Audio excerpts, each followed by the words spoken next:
Et vous pouvez compter sur nous pour faire en sorte que vous retrouviez très rapidement cette écharpe.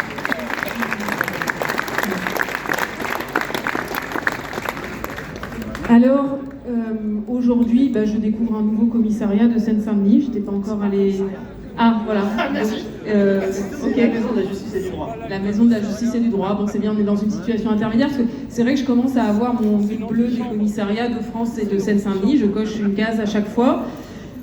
Au-delà de la blague, en fait, c'est pas drôle. C'est pas drôle parce qu'on a autre chose à faire comme organisation syndicale que de faire le tour de France des commissariats pour défendre des camarades.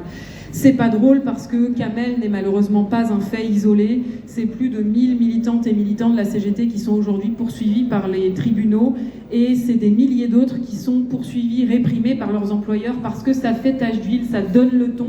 Cet autoritarisme gouvernemental, il donne le ton d'une répression patronale très forte. Et en fait, cette situation, ça fait depuis les heures sombres de la décolonisation qu'on ne l'avait pas vécue. Donc c'est grave. C'est grave aussi parce que les forces de police, les forces de justice ont autre chose à faire. Au hasard, les violences conjugales, peut-être la délinquance en col blanc ou le narcotrafic. Il y a eu un très bon rapport du Sénat sur cette question. C'est un enjeu central pour notre démocratie, le narcotrafic, et on a besoin de concentrer nos moyens là-dessus. Je crois que les policiers et les juges ont autre chose à faire que d'entendre Kamel Brahmi, même si l'audition va sans doute être passionnante. C'est grave aussi parce que Kamel prend les choses avec beaucoup de recul, et bravo Kamel pour ça.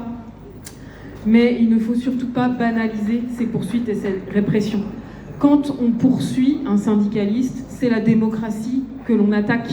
Quand on poursuit un syndicaliste, c'est la liberté d'expression qu'on remet en cause, c'est le droit des travailleuses et travailleurs à s'organiser face à leurs patrons qu'on remet en cause. Je rappelle que ça fait partie de nos droits fondamentaux. Et les libertés syndicales, elles sont un indicateur central de l'état de notre démocratie.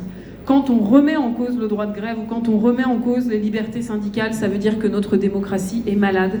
Et aujourd'hui, elle est malade. C'est grave parce que Kamel, il n'est pas poursuivi suite à quelque